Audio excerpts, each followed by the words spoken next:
Hi అండి, అందరికీ నమస్కారం. ఇవాళ ఒక సుమతి శతకంలోని ఒక పద్యాన్ని మీకు వివరిస్తూ అది ఇప్పుడున్న సమయానికి ఎందుకు అనువుగా ఉంది, ఎందుకు మనం అన్వయించుకోవాలనే అంశాన్ని మీకు చెప్పే ప్రయత్నం చేస్తాను. చివరి వరకు వీడియో చూడండి. ఛానల్ సబ్స్క్రైబ్ చేయడం మర్చిపోకండి. వీడియో నచ్చినట్టయితే 10 మందికి షేర్ చేయండి.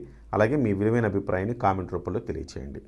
సుమతి శతకంలో ఒక పద్యం ఉంది. అదేంటంటే, ఉపకారికునుపకారము విపరీతముగాదు సేయ వివరింపంగా అపకారికి నుపకారము నెపమెన్నక చేయువాడు నేర్పరి సుమతి అన్నారు. అంటే నీకు ఉపకారం అంటే మేలు చేసిన వాడికి, నీకు సహాయం చేసిన వాడికి తిరిగి నువ్వు సహాయం చేయడం అనేది పెద్ద విషయం కాదు. కానీ నీకు అపకారం, నీకు హాని తలపెట్టిన వాడికి కూడా నువ్వు ఉపకారం చేయటం, వాడికి నువ్వు లాభం చేకూర్చడం, వాడికి సహాయం చేయడం ఏదైతే ఉందో అది హైలైట్ అని చెప్పేసి సుమతి శతకంలో చెప్పబడ్డదనమాట. అంటే వాడు గతంలో చేసిన తప్పులను, దోషాలను మన్నించి మళ్ళీ వాడికి అవకాశం వచ్చినప్పుడు వాడిని మనం పొగడ్డమో లేకపోతే వాడికి సాయం చేయడమో చూసారా, అది గొప్పతనము అని చెప్పేసి ఈ పద్యంలో చెప్తా ఉన్నారు.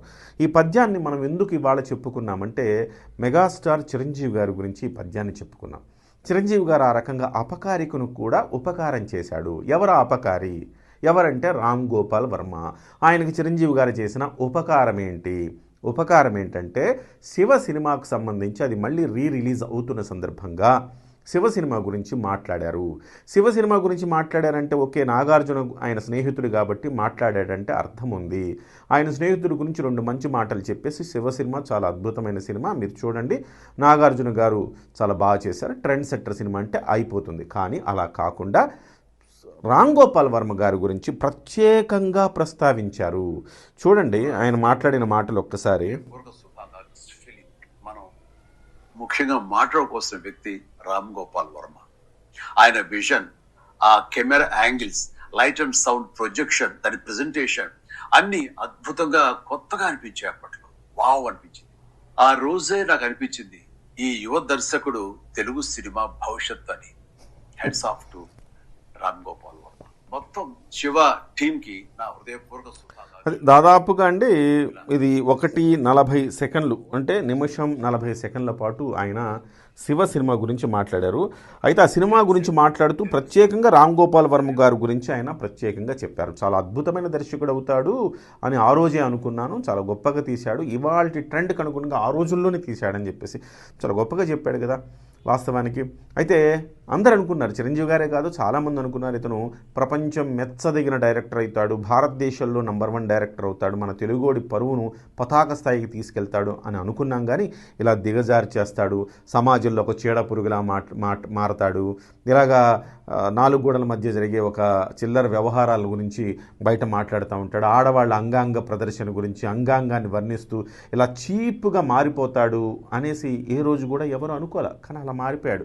కానీ అతను తీసిన కళాఖండము శివ, దాని గురించి మరి చెప్పుకోవాల్సిన వచ్చినప్పుడు చెప్పుకోవాలి కదా, చెప్పుకోవాలి. కాబట్టి దీనికి చిరంజీవి గారు చేసిన ఆ ప్రకటనకు రామ్ గోపాల్ వర్మలో పరిపూర్ణమైన మార్పు వచ్చిందండి. మార్పు వచ్చి ఆయన ట్వీట్ చేశారు, థ్యాంక్ యూ చిరంజీవి గారు, also on this occasion I want to sincerely apologise to you if I ever unintentionally offended you. Thank you once again for your large heartedness. అంటే నేను ఎప్పుడైనా మిమ్మల్ని తప్పుగా, ఉద్దేశపూర్వకంగా కాకుండా మిమ్మల్ని ఎప్పుడైనా తప్పుగా అని ఉంటే నన్ను క్షమించండి, మీ దొడ్డ హృదయానికి, మీ యొక్క విశాల హృదయానికి ధన్యవాదాలు అని చెప్పేసి ఆయన చెప్పారు. అంటే వర్మలో బాగా ఎంత మార్పు వచ్చిందని కొంతమంది అనుకుంటున్నారు, అబ్బా వర్మ మారిపోయాడు, చాలా మార్పు వచ్చిందని. కుక్క తోక వంకరండి. ఆ క్షణానికి వర్మ ఆ రకమైన థ్యాంక్స్ చెప్పాడు. ఎందుకంటే చిరంజీవి గారు అపకారికి కూడా ఉపకారం చేశాడు కదా, కనీసం ఇప్పుడన్నా ఒక మనిషిగా ఈ భూమి మీద బతుకుతున్నందుకు కనీసం ఇప్పుడు కూడా చెప్పకపోతే ఊస్తారనేసి ఇప్పుడు బహుశా రామ్ గోపాల్ వర్మ ఈ క్షమాపణ చిరంజీవి గారిని కోరినట్టుగా ఉన్నాడు. అయ్యా రామ్ గోపాల్ వర్మ, నువ్వు అన్ఇంటెన్షనల్లీ ఎప్పుడు చేయలా, నువ్వు ఇంటెన్షన్గానే చేసావనేది నువ్వు గుర్తుపెట్టుకో. ఎప్పుడు చూసినా కావాలని చిరంజీవి గారి మీదో, పవన్ కళ్యాణ్ గారి మీదో, రామ్ చరణ్ మీదో పడి ఆడవటం నీకు అలవాటు. కావాలంటే నువ్వు జూనియర్ ఎన్టీఆర్నో లేకపోతే అల్లు అర్జున్నో ఇంకెవరినైనా పొగడచ్చు, ప్రశంసించవచ్చు, తప్పేం లేదు. కానీ దాంట్లో మళ్ళీ వెటకారంగా చిరంజీవి గారిని అన్యాపదేశంగా ప్రస్తావిస్తూ నువ్వు చేసే ట్వీట్లు ఏవైతే ఉన్నాయో అవి ఎవ్వరూ మర్చిపోలేరు నాయన.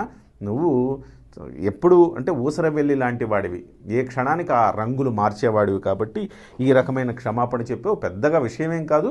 నువ్వు నీ గురించి తెలిసిన వాడు ఎవ్వడు కూడా నువ్వు మారిపోయావు అనుకో, నువ్వు పుట్టుకతో వచ్చిన బుద్ధి పిడకలతో మాత్రమే పోద్దట. అట్లా నువ్వు బతికున్నంతకాలం నీలో మార్పు రాదు, నువ్వు మనిషివి కాదు. కాబట్టి సో రామ్ గోపాల్ వర్మ కనీసం అట్లీస్ట్ మనిషిగా భూమి మీద బతికినందుకు కనీసం ఒకసారి అపాలజీస్ చెప్పాడు, క్షమాపణ చెప్పాడు అని అనుకోవడమే తప్ప అంతకు మించేం లేదు.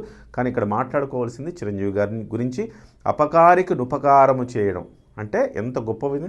మామూలు ఉత్తిని అయిపోరండి మెగాస్టార్లు, గిగాస్టార్లు ఉత్తిని అయిపోరండి. సూపర్ స్టార్లు, మెగాస్టార్లు ఏదో వాళ్ళలో ఒక స్పెషాలిటీ ఉంటుందండి.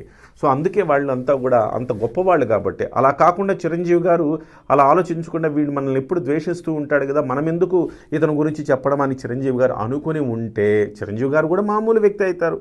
నేను అనుకున్నాను చిరంజీవి గారు ట్వీట్ చేయగిన ఆ వీడియో రాగానే ఎందుకండి చిరంజీవి గారు ఊరికే మిమ్మల్ని ద్వేషించే వాళ్ళ గురించి కూడా మీరు ఈ రకంగా మాట్లాడతారు అని అనిపించింది నా మనసులో. కానీ కాదు, నేనే తప్పు, ఆయనే కరెక్ట్. అందుకే ఆయన మెగాస్టార్ అయ్యారు, మనం మామూలుగా ఉన్నాము. కాబట్టి హ్యాట్స్ ఆఫ్ టు చిరంజీవి గారు.